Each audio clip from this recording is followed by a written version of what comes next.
picked up the phone and I said to my mom, listen, I'm calling this man. He's been abusing us for long enough. Now it's enough. I'm the firstborn. I've got a responsibility towards you and towards this family. I'm going to speak up. And you was at work that day. I picked up that phone. I called him from my cell phone and I said, we need to talk. Hi. There's no hi. Let's get down to business. I need to tell you what's going on. I've seen it all. I've heard it all. I said, you don't fool me. Yes. I know the devil can disguise himself very well, and I'm not fooled by that. And I said, listen, the abuse stops here. I've seen how you look at my mom, how you put her down in front of her kids. I've seen how you've treated us. I know not just who you are, but what you are as a human being. And what is that at the end of the day? I said, I think one of the things that really stuck with me is that I said, you're a godless man. I said, you have no soul. I said, you don't know me. You want to, say I'm a failure. What is a failure? Because I've gotten to know God in my early 20s. I got to know God.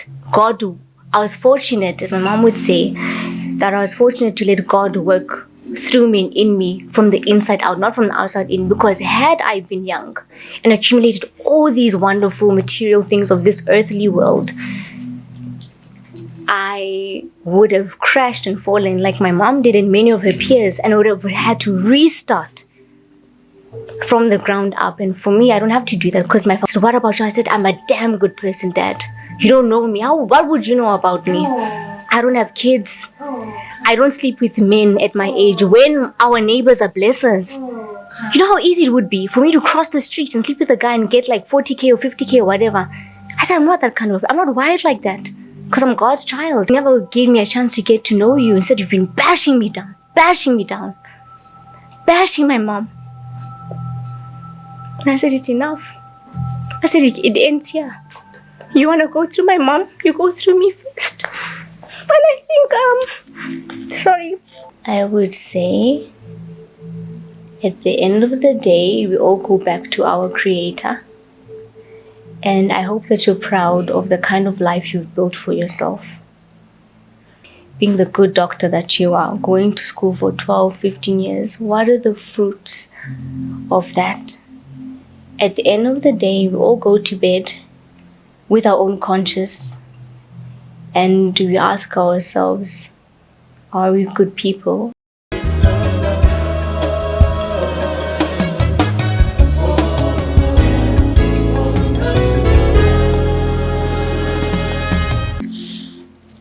The effect that this whole thing has had to the kids. But Ukanya decided to actually take it up. I think Ukanya realized for quite some time that there was a problem. She's not young. And she decided that, you know what, I am not going to sit back and let my family suffer. I am going to speak up. And today she's here to speak up, by the way. Family, by the way, when you look at Kanya is not 16, Kanya is not 15. She's not a minor. Yeah. She's an adult. And she has been victimized. She's gone through a lot. Simply because when she decided to speak up, people judged her. But they did not even understand the dynamics of what has happened. She's here. I'm here. She's here. I'm here. And I'm so grateful. I'm grateful that we are able to now go beyond domestic violence issues, go beyond issues of divorces and stuff. But I think that one of the things that people are missing is to talk about what impact it has on the children. Yes. And you decided that, you know what, you're going to stand up. Absolutely. Why wouldn't I? And the fact that you're here with your mom, for us to talk about it, for you to be able to put a perspective, because there's a reason why you decided that you were going to take the approach that you undertook. Yeah. And I want to start from there. that you noticed that, you know what, we've suffered and it's enough. And there's a certain responsibility that comes to play when it comes to taking accountability from the person that said, I'm your father. Let's start from there. The effect that this thing has had on you and your siblings, kind of. Right. I think one can start from what is a father. There's definitely a difference between a dad and a father.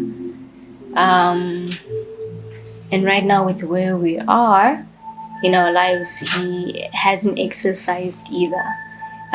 It's a role that you're not just given, you work for it. And in his case, in my father's case, I feel disgusted calling him my father, to be quite honest, because there's a lot of pain there. And there's a very good reason why I think everyone in my life thought that my father was dead. I never spoke about him because there's no reason to. This is my mom. This is my father. My uncle, my aunt, my everything. And so the effects have been quite detrimental because I'm still going through all of the court processes. I don't know what kind of damage me and my brothers are gonna experience from all of this. It's trauma added on trauma added on trauma. Like, it just doesn't stop. And as a girl child, I think you first. Please, yes. Thank you so much, Mom. Yes. Okay, Mom. As a girl child, your father's meant to be your hero.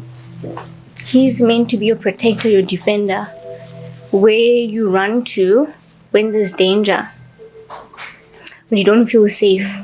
And he's created the complete opposite. He's the person that I run away from. I don't feel safe now that he's in the picture, and he's just continuing the abuse. As a girl child, I have my own issues. When it comes to relationships, when it comes to what triggers me, when it comes to just sniffing out the good and the bad in people, I'll give a good example. When I've tried to pursue a relationship or, date someone, as soon as I see a little sign that your father had or still has, I'm a runner. I will not deal with that. I dump you where you're at because I know this is going somewhere. Mentally, it's been quite exhausting. Some days are good, some days are bad. And I must say that I think I've reached a point where I'm all cried out. Like, I'm exhausted. I'm exhausted because I don't even think that the animals treat their own the way my father treats my mom and my siblings. It doesn't feel real. I was doing law, and through this, case study of mine, which is what I'm going through, my mom, my brothers, myself, I'm like, when it comes to lawyers and that whole legal field, I don't trust them. Why would I want to be a part of that? And there's a lot of hurt, there's a lot of pain, there's a lot of confusion. I don't know what would push a human being to go and do the things that he's done. Emotionally, I haven't even received counseling going through all of this. There are a lot of issues that I would like to dive into with a professional, because I know they're taught by the book, so therefore they must have the tools to help me, right? That's what they are meant to do, help me guide myself through life. But the book taught. And so my mom has been the one to at least try to help me through all of that. The damage is very, very, very severe, and it runs very deep, because I think from my mom, it actually has become a ripple effect to me now. It goes on from one generation to the next. My grandmother had her own issues. The effects of, I can't quantify them. That's where I wanted to actually get to in terms of the emotional part of it. Yes.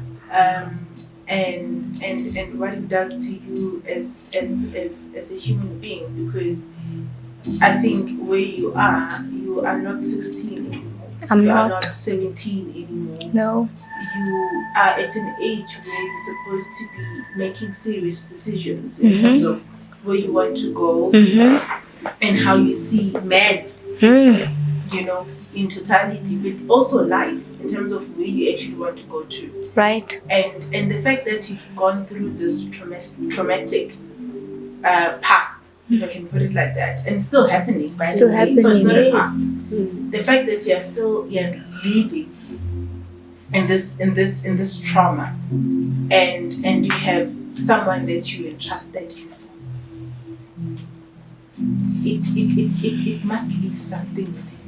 It absolutely does. I was speaking to my mom about it a few weeks ago, and I said, you know, Mom, I'm a product of both the dark and the light.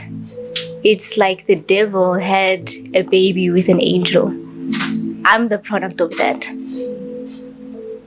And it's up to me which side I tap into. Do I tap into the good, which is my mom's side, or do I tap into the evil and the bad, which is my father's side?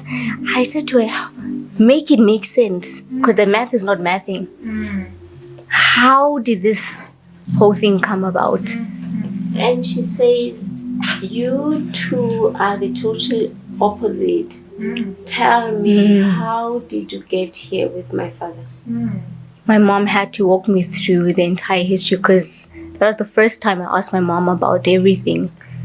And this is only happening now because I think, Kay, when did you start realizing that there's a disconnect here?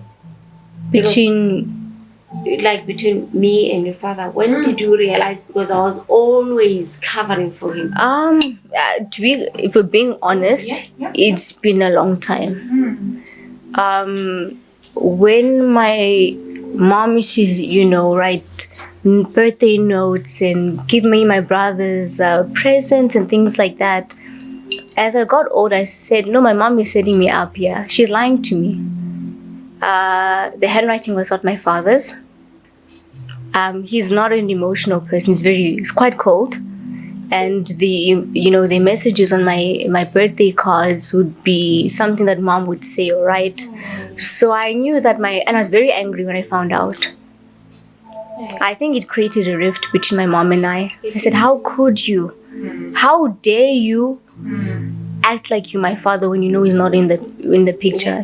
Why are you lying? Why are you lying to me? Isn't our home meant to be about trust, about honesty, and yet you're not exercising that? So what is this? I was very livid for quite some time, because I felt like, now you're playing me as a dummy. Now I'm just like a puppet.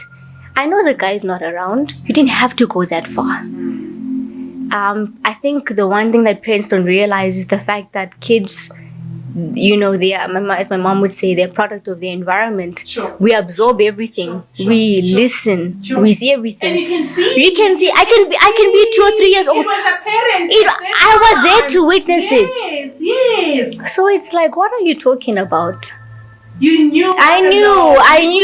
You knew. I knew that. Yes. Okay.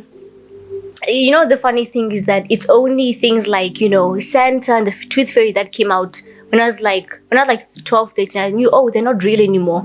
But when it comes to my father, I was like, there's only so much you can hide as a mom. So, the fact that you decided that you're going to stand up. Yes. And say, you know what, you've got a responsibility as a father from a maintenance perspective. Yes. And he decided to retaliate. and you've got siblings. Yes. And the ramifications Mm-hmm. of the situation. Mm-hmm. What has it done to you? To be quite honest, before all of this happened, I actually had a telephonic call with my father a couple of years ago. I can't remember how many years ago, Mom. Maybe what, 2019? I think about 2019. I picked up the phone and I said to my mom, listen, I'm calling this man. He's been abusing us for long enough. Now it's enough. I'm the firstborn. I've got a responsibility towards you and towards this family. I'm going to speak up. And you was at work that day. I picked up that phone. I called him from my cell phone and I said, we need to talk. Hi. There's no hi. Let's get down to business. I need to tell you what's going on. And I would expect you to just, be silent and let me say my piece. Which he did. He tried to interrupt here and there, but I didn't let him. And I said, we need to talk. I've been observing you for a very long time. I've seen you. I've heard it all. I said, you don't fool me. Yes. I know the devil can disguise himself very well, and I'm not fooled by that. And I said, listen, the abuse stops here. I've seen how you look at my mom, how you put her down in front of her kids. I've seen how you've treated us. I know not just who you are, but what you are as a human being. And what is that at the end of the day?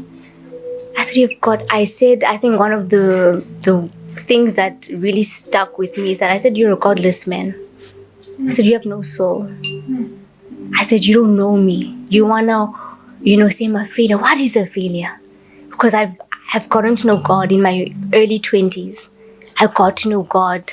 I was fortunate, as my mom would say, that I was fortunate to let God work through me and in me from the inside out, not from the outside in. Because had I been young and accumulated all these wonderful material things of this earthly world, I would have crashed and fallen like my mom did and many of her peers, and I would have had to restart from the ground up. And for me, I don't have to do that because my foundation is right. So what about you? I said, I'm a damn good person, Dad. You don't know me. What would you know about me? I don't have kids. I don't sleep with men at my age when our neighbors are blessers. You know how easy it would be for me to cross the street and sleep with a guy and get like 40K or 50K or whatever. I said, I'm not wired like that because I'm God's child. I said, I've got ethics. I've got principles. I'm kind. I'm a good person. I help where I can. I speak the truth, not my truth, the truth. I said, I'm a damn good person, Dad, but you wouldn't know me because you never gave me a chance to get to know you. Instead, you've been bashing me down, bashing my mom. And I said, it's enough. I said, it ends here. You want to go through my mom? You go through me first. But I think, that's kind of where the name Missile launched. Because I had to launch for my family. I said to him, you know what? God is going to deal with you. You don't get to call me a loser. What is a loser? Because I'm pretty sure that when we die, God doesn't see attorneys this side, magistrates this side, drug dealers this side, healers this side, children this side. He judges us fairly. He does. That's not the God. That's the God I know. He doesn't separate. Everyone is judged on an equal scale. Then I said, when you cross over, that's when you're going to have to answer to your God. Not me. Not my brothers and not my mom. You are going to be the one who has to account for your actions, and God is going to play a movie of your life. Are you going to be proud when you look back? When God plays your movie of your life, are you going to be proud? Were you kind? Were you there? Were you a good person? How about your deeds? I said, you're destroying us. You have no peace. You have no peace. And my mom kept on saying, Kay, drop the phone. My mom was weeping. She said, Kay, drop the phone, because this man, you know what he's going to do? He's going to punish. And I said, it's fine. God is with us. Just let him. This man is going to go after you. And I said, it's fine, Mom. And my mom tried to grab the phone from me. I said, no, you sit back. My mom was a very strong woman. I don't know where I got that from. I said, you sit back and you let me be right now. She said, you sit back, Mom. It's been going on. I have to protect you. And that was the last phone call they've ever had. Is this the last phone call that you made? It was, Auntie. It was the last one. So it's been how many years now? Oh, maybe from 2019 or 2018. or 20. About 6 years. That was their last call. And then he decided when the whole thing that was happening, when he sold the house and the whole thing was happened and he moved into his property that he refuses to pay for sometimes. And when he does or he cuts off whatever it is that he does, Absolutely. he, according to the settlement, is supposed to be able to do that and provide and make provision for shelter. Yes. Shelter.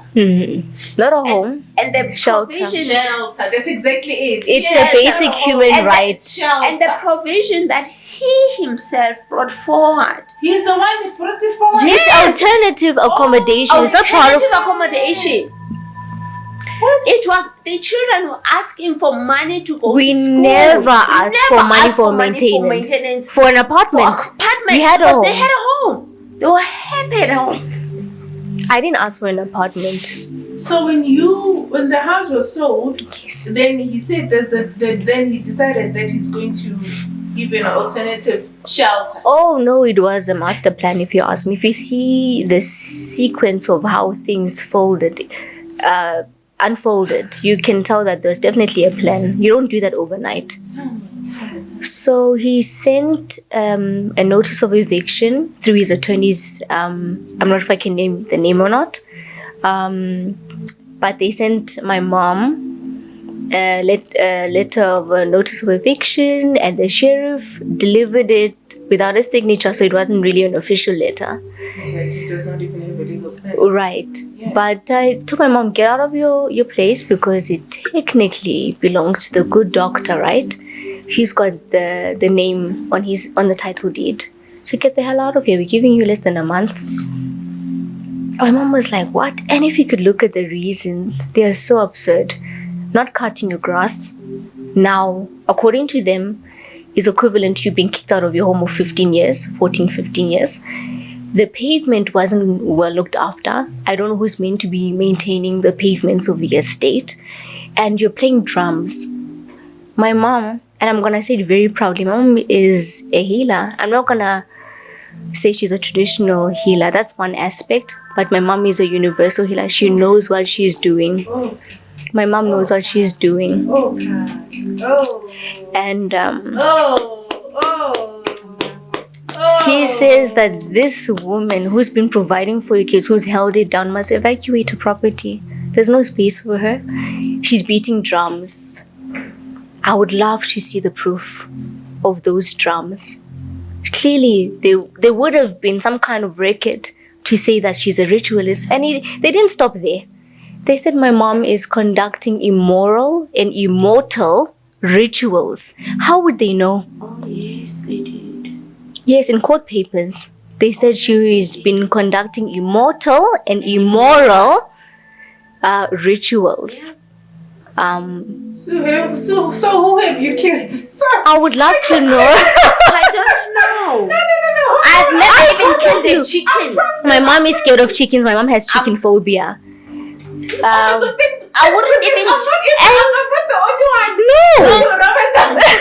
Listen, my. I'm not the only one. Listen, listen. Yes, I'm scared of a chicken. My mom is scared of a cockroach yet alone. A chicken. Where would she get the strength, my guy? And I asked this to his attorneys on record. Where would my mom get the strength? And where were you? Where were you? Were you there in spirit? Did you ask when somebody says goodness. because of 1, 2, 3, 4, 5 we're evicting her? What proof has Is that a these guys- requirement by the law? Pi Act. But you know, that is the thing that I'm actually trying to even figure out. Like on a serious note, because Jokes aside, yes. I'm a bit puzzled. I'm confused. Because the reasons for the conviction itself for me, it does not hold water. Right? And because of court processes, you had to move. You had to move. There was no. No, there were no court proceedings. That's why the issue is the lawyer's proceedings. Is the lawyer?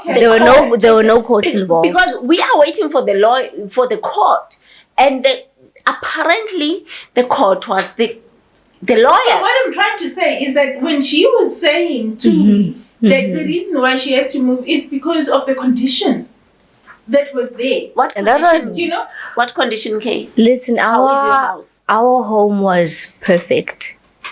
The paint was intact, everything was intact. So I don't know what they were on about. They used pictures and they put them in court papers, and they said this is the current condition of the house.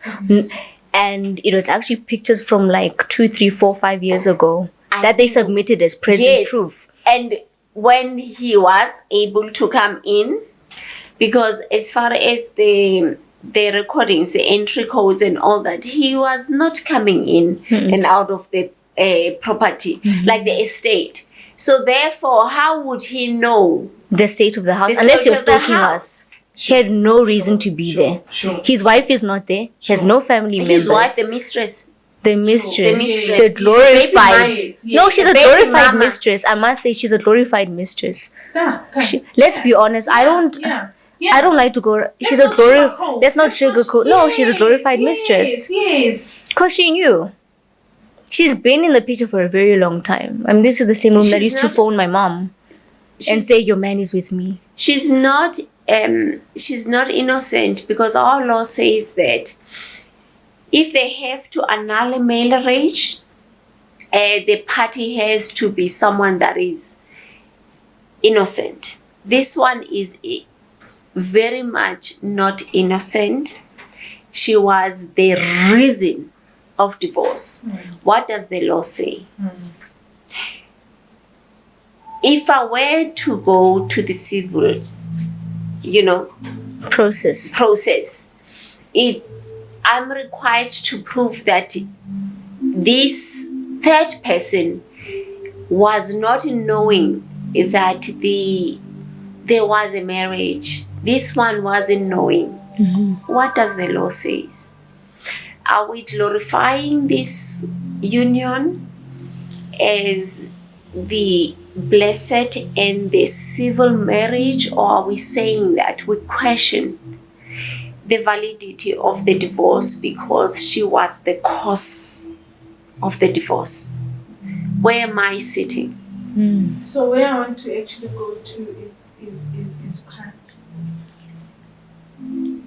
Because there is Kanya and there's two others.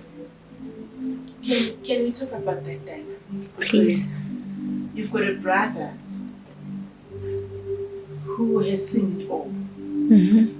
And he's the most quiet. He doesn't say anything. And when the 12th man came into your home, the fact that you are a boy child, your instinct kicks in that you need to protect. But they are 12. Yeah. You can't do anything. What does that do to you? First. Well, when the 12 thugs broke into our family home, you can't ever prepare for something like that. And so I think my first instinct was to take out my phone and use it as a weapon and record these men. There's no way, as petite as I am, as small as I am, I was not going to go to the kitchen or anywhere else and grab an object to try to, the 12 of them against me. So I recorded them, and seeing the horror of my brothers. I died a billion times over. The screams, those are faces that I'll never get out of my head. Screaming, my autistic brother, who's a minor, screaming, now he's starting one of his episodes.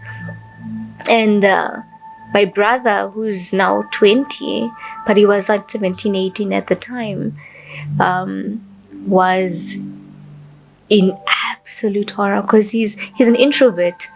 So he fights. Yeah, that's my brother. He's extremely intelligent. He knew also, I'm sure, he's petite. There are these big butch men. Men is putting it very lightly. Thugs that had broken in, and I thought, my mom is seeing all of this. Everyone feels helpless. No one can protect the other. We're screaming, we're shouting. Everyone felt helpless. It was like we're in bondage. Because that doesn't happen in anyone's daily life, where you just see 12 thugs break into your family home. First thing they do is install hidden cameras. For what? That is sick. Who wants to monitor the movements of people or a person 24 hours a day? Who's got the access to that footage? I don't know who's been watching, who's seen my brother in town. This was after the incident happened, but how could you do that to your own family? But your children, you produce these products, these kids, they're yours as much as they are my mom's. You know? And you tell these men, rape them. No. Yeah. No. That's one of the mandates that they were given. Rape them. Yeah. And when I say them, it's not just limited to my mom and myself. It's to my two brothers as well. So rape the minor autistic child, rape my 17, 18, 19-year-old boy child, rape my daughter, and rape my ex-wife, the mother of my two kids. Go wild. And then the 12 men said, no, but we're going to add more. There are these wild guys from Albertine that Lenasia, that are on worse drugs, because they're already on drugs. They're doing drugs during the duration of the weekend, that are going to do worse. And you're going to use that ladder outside. They're going to join you in your bedroom. So it doesn't matter if you lock or not. They're going to have a very wonderful time with you guys. That is the mandate, part of the mandate that they were given. Take their dignity, take their soul, so that they may never recover. That is the person I call my father. And the first thing he said when the police were questioning him, basically, why did you send these men out to do? Your ex-wife, you know that your ex-wife is in this house with your children. You sent 12 men. Where were they supposed to sleep? What are they supposed to do? Did you even consult with her? Does she know that you're sending people over? The first statement was that, were they raped? He got on the scene. Yeah. He's thinking, were they raped? Were they raped? Like, did you do what I paid you and told you to do? Did you get it executed or not? First thing on the scene. And we've got proof of this, might I add. Were they raped? So, besides your brother, your brother is in his shell. Yes, he's cocooned. And how is he able to express himself, what he's going through? His first instinct at the time was protect my little brother. He's the youngest. I'm gonna put my arm around my youngest autistic brother, and I'm gonna keep him close so that no one grabs a hold of him. No one's gonna take my brother. And I know that mom has my sister. So it was the boys and the girls. We're fighting in our own different ways. Not with objects, but with our minds and with our spirits. I'll tell you that much. Because I'll tell you right now, my mom had revelations. I had revelations about that day. But did we know the extent? Absolutely not. But they found us ready. But not to that extent. Did we know that it would be us fighting Satan? No, we didn't. But sorry baby, let me interject. People ask, you are Kokos and Imbula and you help us through this. Why are you not able to protect yourself and your children? My spirit came in December 2021 and they said, you're going to stand still. Not going to do a thing. Because he will be paying for the sins of the 21 years old where he left you by the altar. And they showed me this man on a ship heading to Cape Town. This is 2022. The maintenance or court proceedings have not started. Yeah, it's 2023. But they are saying this is what, and they are saying to me that we are giving you money and you think that you're okay, but we want you to go grab the money that we gave to you, both of you.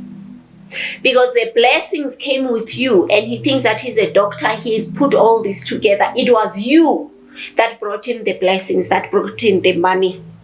So go get there, we're going to close the tap and you are going to sit still. I sat still. Until today I sat still. Because they said that you are not going to touch your muti.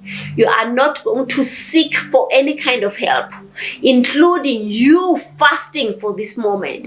Because this is the time whereby we are bringing him down, because when he falls, you shall rise. So this is what it is. He has to fall for me to rise to what I was supposed to be, to what me and this precious one is supposed to be. He doesn't even know that he has this to me. She has this to me. She is my cover point. When I'm doing certain things, she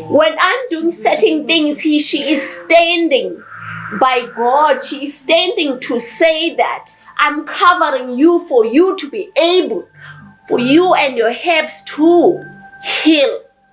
I am your supportive being and I am your protector. He doesn't even know that. This is happening because it has to be. This is happening because it is our path. This is happening because God allowed it. Our ancestors allowed it because we asked for this. We asked for the shackles to be broken, for us to be what we are meant to be in this world. And he doesn't know that. He doesn't know that this is the point whereby he's brought to his knees for him to pay for the 21 years of oppression, of intimidation, of harassment. See, where I want to get into is to get into the psychological aspect and the physical and the social impact this thing has. Because we're talking about Kay here. And Kay is saying this thing has got an impact on me in all ways. Always. Socially, for you to interact with another human being, let alone a man, you've got trust issues already. Secondly, in terms of where you want to go, you're cut. Yeah. You have no support system except your mom. Except my mom, my brothers, that's it. And it's got a psychological effect. It's got a spiritual. It's got a spiritual effect as well. But that is exactly where I wanted to actually get into, because when we spoke, you were saying that, spiritually, I'm unable to sit and talk. Yeah. Simply because I'm overwhelmed. And me being overwhelmed means that I've gone through so much. I'm tired. The tired is tired. The spirit is tired. What do you do when the tired is tired? And You're tired. exhausted. Absolutely exhausted. You're autistic, brother. I want to go to that. Let's go into that. Autism is something that is not understood by most people. No. They're the misfits of society. That's exactly it. And when you've got an autistic child, there's a lot that you have to go through emotionally. Nothing can prepare you for that. Exactly. Because today you're happy. Today it's an outburst. Tomorrow it's sadness. And you've got to be able to adapt and understand. Absolutely. And this happens. I want to dive He here. is used into a certain environment. And now he has to move. The experience. To say that it's trauma is a complete understatement. My brother, the most precious, he's an earth baby. He's an angel baby. I think because autism is fairly new to this country, people don't understand. They might say, oh, my child is naughty, he's hyperactive, he just doesn't behave. No, dig. As a parent, it's your job to dig, to understand what is the root cause of this. And once me and my mom found out, we said, okay, no, it is not a curse, it's an absolute blessing. People understand that with autistic kids, and it brings such a smile to my face, such a lightness to my heart. Autistic kids they're in another dimension.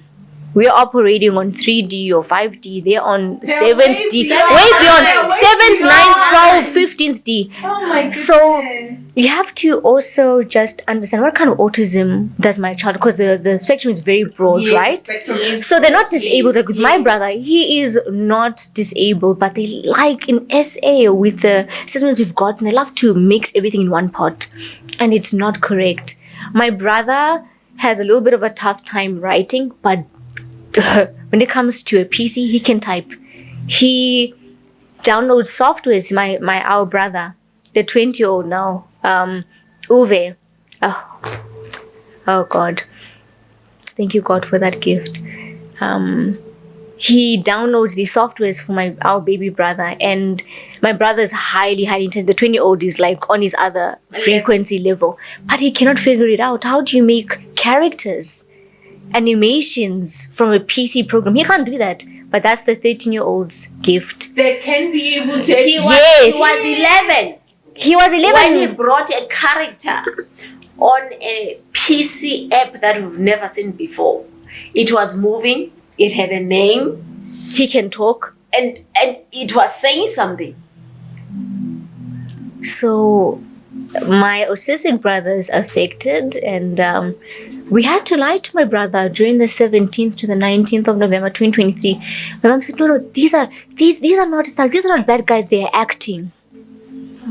Mind you, my father, the respondent in our domestic violence cases, had switched off our water and electricity months prior before these thugs broke in. It was a setup. It was a setup. He knew exactly what it was doing. It was very well planned out. He didn't want us to call for help, and by the grace of God that day, our phones were charged. So you decided that you're going to take this up. Yes. You've been abusing my brother and I. And you are fighting it all. Auntie, being a child of a medical specialist never meant a thing. That's why I've never dived into being a daughter of. That is not my title. It's done nothing for us. We should have been probably driving luxury cars, staying in mansions in Sandton or loft somewhere in Sandton, Bryanston. That is not our lives. Have we benefited? What he went to school for 12, 15 years for what? To abuse us. For the sake of getting a title. And that's the thing. The ego that's associated with his status makes him feel like he's got all the power to rule all over us. Even those that are, society disabled or have a condition. My brother, he knows very well my brother has a condition. He used to call him dad. Until my father pushed him away because he's not the biological father. Autistic is very emotionally intelligent. He felt there's no love, there's no warmth, there's no kindness. He doesn't like me. He stopped calling him dad. And my mom would say to my brother and I, my brother Uwe, you guys, don't you want to go out with Ulolo, which is the youngest, that's his nickname, and then you guys can go out and you guys can come back after buying or spending the day out. My baby brother, he's a bad man. The energy, you can feel love, guys. You can feel love, and you can feel when you're not wanted. He felt that he wasn't wanted. My father would look at a baby with disgust. You could read it, and he's not a very good actor. You can read him. You're disgusted with my baby brother, and I said, what is that? And I think that was also part of the reason I truly dislike that man. This is a baby. He's a pure soul. You've gone to school for healing people, whatever way, medically. You've gone for psychology, and you're meant to show kindness and love and respect for your parents, patience. You can do that there at your workplace, but when it comes to home, you're the complete opposite. How can you completely say these are my kids and these are not? I don't have a step brother. We come from the same womb. We come from the same mother. There's nothing that can ever make me call any of my siblings half. That doesn't exist. I've never even said that by mouth. It's actually my first time. Oh my goodness. What is that? We were created in this womb. We're formed. God created us, our ancestors, all the guys, whatever you may want to call it, We're all created in this sacred womb. And my mom gave birth to life. We all came from my mom. So, you're taking up this issue, Mm-hmm. this retaliation. Yeah, bitter. You are where you are now. I am where I am now. Because I stuck up for the right thing. I did the right thing.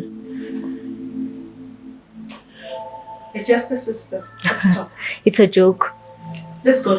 Is that a justice? Let's not even sugarcoat it. I don't even want to. Because within the system, there's people. Is it the justice system? You are old enough now. Yes. With your mom for us to be able to make an analysis, a true analysis in terms of our system. Yes. Go through it and you'll find out. And Go through it. Don't never be an outsider looking in. It looks glorious. It looks On good on paper, paper. Oh, it's good. And It looks wonderful. Yes, babe. Go through it. I want it so badly with my heart, my soul, my every breath in me. God knows I wanted to be an advocate. Yes. I want it, and I said I'll be one of the good ones, definitely. I'm gonna be the first black, the first of my family, the first of my bloodline. This case study in my life, since 2023, this has been a case study for me, and it's an absolute sham. If a justice system makes it sound so glorious, it's got a very nice ring to it, but be a part of that system, you will want to purge you ever becoming an attorney, an advocate. It's a disgrace, auntie. It's an absolute disgrace. You have no idea. The corruption stems right from the bottom, from who you report your matter to. They don't give a damn. That's where I want to They don't give a damn about you. First of all, they judge you. Oh, you're this family from this estate. So many of you, there are so many of you. We're tired of dealing with your petty issues that involve money. They dilute it to money, not understanding the human in this entire situation. And then you move on. You move, oh, no difference. You report your case, okay, sure. There obviously has to be some kind of attorneys or advocates involved. Do they give a damn about you, or do they care about their patient? Most people have families to feed at the end of the day. They've got families to feed. They don't care. They're not emotionally involved. That's not their job. They were book taught. They need to execute, win the case, get money. You move there, okay, there's the magistrate has its own stories. The pollution, the root, the rot comes right from the root. The investigating Investigating officers, they don't give it. They're not gonna come to your house and get a statement. In SA, guys, let's be honest. Let's be completely honest. It's not even about who you know, because my father has no influence. Yeah. But when it comes to money, that's when a South African person will start to listen to you. Okay, you put so and so this amount of money on the table. You don't have to have influence. Let's not get it wrong. You don't have to be a minister. Yes, you can be someone in society, but you don't have to necessarily have connections within what you're trying to maneuver, right? Have money and you're good. The victims don't matter. in SA. Human rights was just celebrated yesterday. I just want to ask, as far as our cases are concerned, how do we celebrate that when the advocates, the notaries, the conveyancers, the NPA, the SAPS, basically the justice system, including the lawyers, are the ones that are prejudicing you. They are and the family. enabling. They are enablers. They are the corrupt ones. They are the ones that are standing between you and justice. What do we say about that? We're celebrating that yesterday. And when we had the court order on the 28th of August, it was during the month of August, which is the month of women's. And what did we get at the end of the day? No arrest, no accountability. And at the end of the day, we walked away with a man who's walking free. Mm-hmm. What is justice to us? So, family, when we come back, we just wanted to. There was a recent court proceeding that took place. Mm-hmm. Yes. And there was an arrest that took place. Yes. And I think in terms of wrapping up, because Kaya decided that, you know what, we're not going to sit back as children. Absolutely we are going not. to be taking this way up, and we're going to be able to see through. There's ramifications in that. The ramifications has been the fact that the man has put them through hell.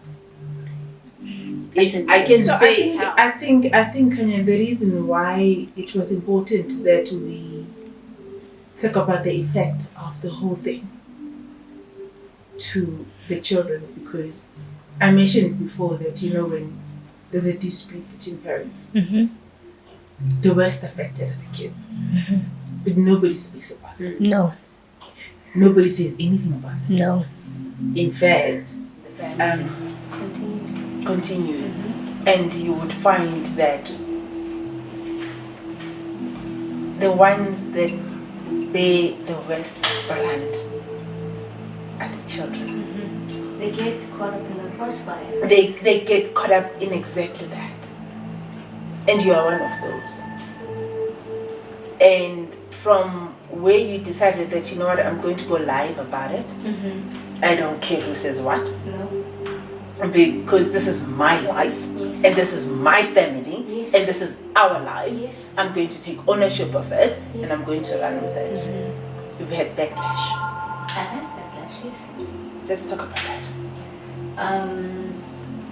I think I'll start off by saying that people shouldn't be too quick to judge.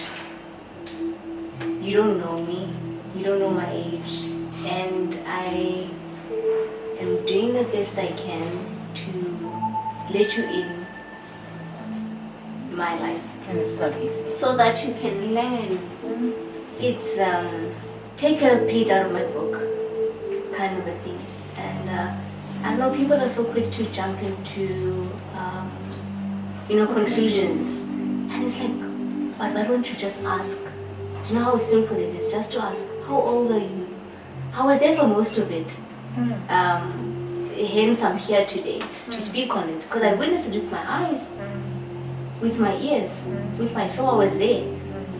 Because this abuse has been going on for a very long time, but we kept a lot of it behind closed doors, and so I was there. Therefore, I'm a witness.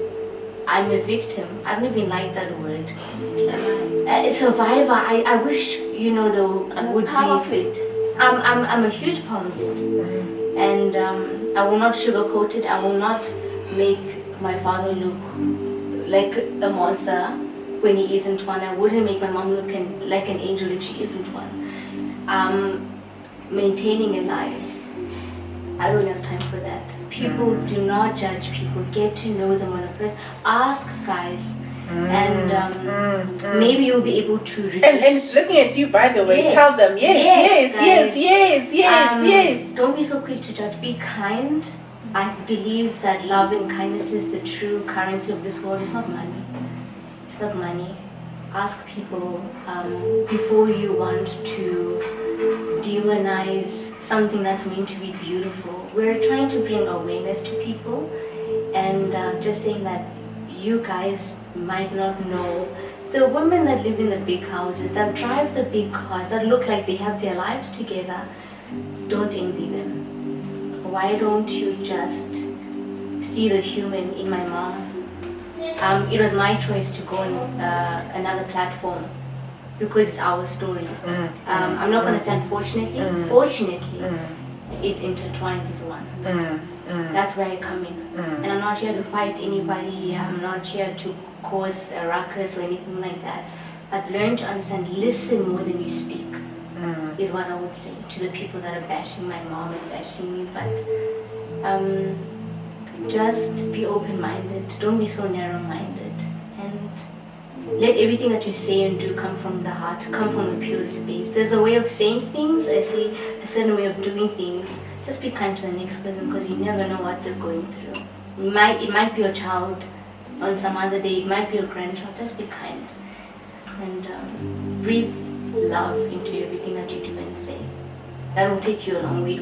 It's the baton that goes on from one generation to the next. That's what I would say. Your message to your father? If it will get there. It will get there. I believe it is there. It will get there. It's there. Yeah, I would. It would be a platform where you really look. You've spoken to him in 2019, right? Yes. And that was the last time. But at some point, I would love you to find a safe space in terms of you being able to. I know that this is going to be something that is going to be out there. Yes. But there's a lot of Kanyas A lot of out ways. there. And they're not having an outlet. Remember we spoke about it. We did. We did. If you were sitting with him today and face to face, what would you say? I would say, at the end of the day, we all go back to our Creator.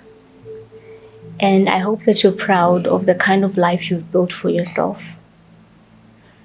Because me and my family's legacy, my mom and my brothers, and our generations and descendants beyond, it's all about leaving behind a spiritual legacy. What kind of legacy have you left behind? Being the good doctor that you are, going to school for 12, 15 years, what are the fruits of that?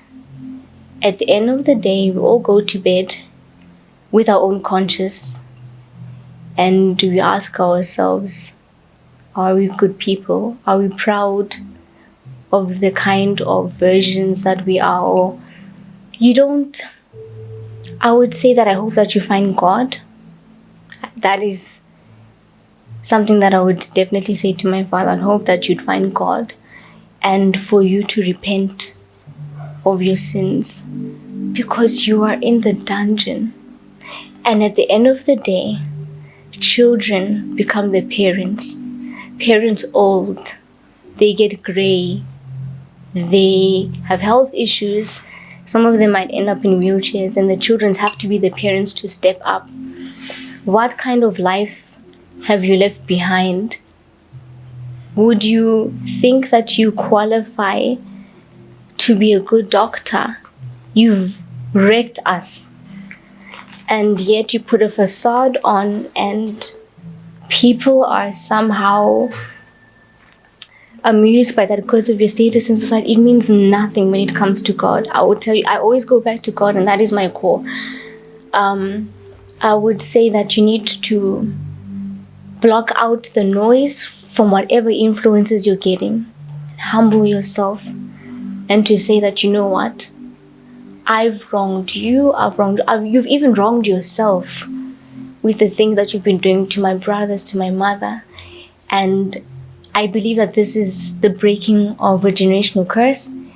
And because of now the aunties and the uncles that we have, it's become a generational blessing. So we win. This is our Goliath, a story of Goliath, I would say. You have been the biggest obstacle of my life. And I'm grateful that I'm still sane to see everything through. But at the end of the day, you have to deal with it. God, it's not in my hands anymore. And I wish that you could save your soul.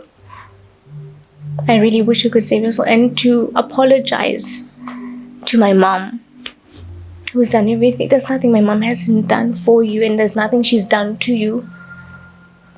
So I would ask that you also apologize to your boy child, Uwe. You know where he is. You've had his cell phone numbers. You've got his email addresses. There's nothing harder than raising a broken male child. Who's gonna restore him? That would be it. Do right. Do right, even if it's 1% in you. I'd say do right. I'd say do the right thing. We're human, and you're human. But there has to be a time where you take accountability for the things you've said and done to us. Maybe there are things that we'll never even be able to talk on podcasts or platforms like this, but you know how much you've damaged us. You know, and God knows. He's the judge, not you who has money and all these things. It's time for God's children to rise, and we're part of that army. So I hope that you're ready. I'm doing this for my generations to come. I release you. I release you, Father. I've released you years ago, and I'm saying to you, I've released you. It is okay. I know I cannot save you. I've released you from my soul, my body, my spirit, my mind. I've released you. And I've made peace with it. I've got a family. In my mom, in my brothers, my divine uncles, my divine aunties, divine helpers. God is with us. That's what I would say. On that note, Thanks a lot. it's been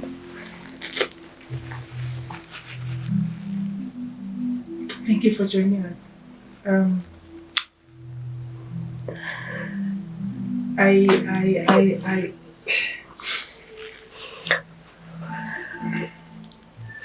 we once Mimi and is going through this, and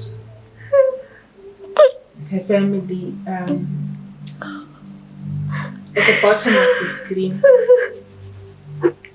We are asking for your support. They need all of us South Africans to come together.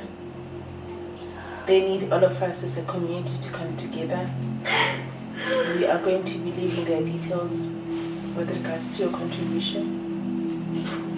Can you be able to see them through this legal process? And in seeing them through this legal process, all of us can rally together. I think you've heard your story. You've had the story. You've had family. You've had. Sure, I'm at a loss for words. But all I can say is that with God's grace, with your hearts, I'm going to leave their particulars and contributions and stuff. It's not going to go directly to the podcast, but it's going directly to the family. I want to say thank you to Catherine's Parliament, to Mazibuko for her support. She brought us here. Can we introduce Pearl a little bit before we actually She's Pearl, our angel. Pearl, can we just do Pearl? Just 2 minutes. Pearl is coming through. I think just in ending the segment, the 30 seconds of what Pearl is, because she's here now. She's threatened. Life is threatened by this corrupt. She has been there through court cases, and moral support in every way. Upel has been there. Thank you, Father. And Upel herself, because she's also a victim, right? She is. Yeah. She has her own story. She has her own story to tell. So, family, I would love you to meet Pearl. Pearl is not coming through. I'm not sure She must come through. I think she's threatened by the ex-husband's advocate. Her life is actually in danger because she was singled out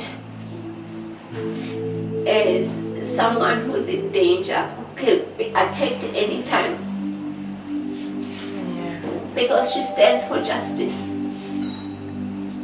One woman South Africans that we need to rally behind is activists such as Pearl. Where is she? And Pearl is one of those that She's in the background. yeah, she's in the background. She's in the background. And she doesn't like the limelight, and she doesn't like to come to the forefront. But in ending this, it would be injustice for us not to be able to. Pearl, she is here. Come sit with me. Come sit with me. Come sit with me. Hi, Sissy. Come sit here. Come. Oh.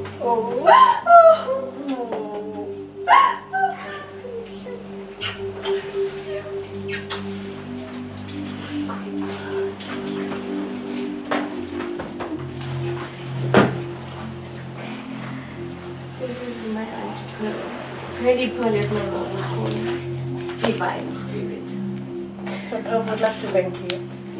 I think on behalf of most women that are going through marginalized issues, that have been marginalized in the past and that are marginalized now, the fact that you're carrying the baton forward for a whole lot of women, and your foundation is playing a role.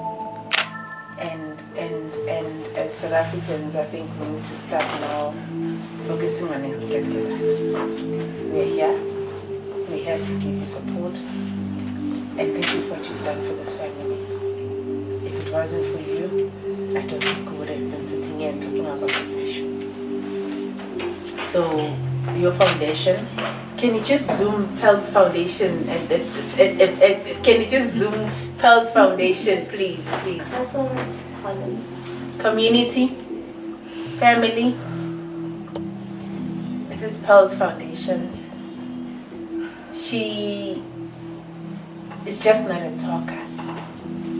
She's a doer. There's a difference. I don't know how many NPOs we have in this country. But I don't know how many makes a difference. But this one is making a difference. We're going to have Pearl as one of our guests with regards to her foundation. And stories are going to unravel. And unravel and unravel. And for that, for her contribution, we'd like to thank her. And we'd also like to thank our guests today. Thank you for opening up. Thank you for being vulnerable. We're here. We're a family. We'll get through this. The beauty about it is that no matter how much money you would have, whatever stature, whatever who you are, there is nothing that beats God's will and God's grace. There is nothing that beats people coming together for a common purpose. And that is where we are today. Thank you for joining us. The Pearl is coming. Wait for that. Thank you for joining us. Fortunately, Mim is not here. Kanya, thank you. Pearl, thank you. Thank you for making this a realization. We appreciate human beings such as you. You are not only a blessing, but a calling to humankind. And we would like to thank you. Family, love, with God's love, with God's grace, we love you. Subscribe, share, like. We are here. We're building, we're empowering. This is us, and we're a community.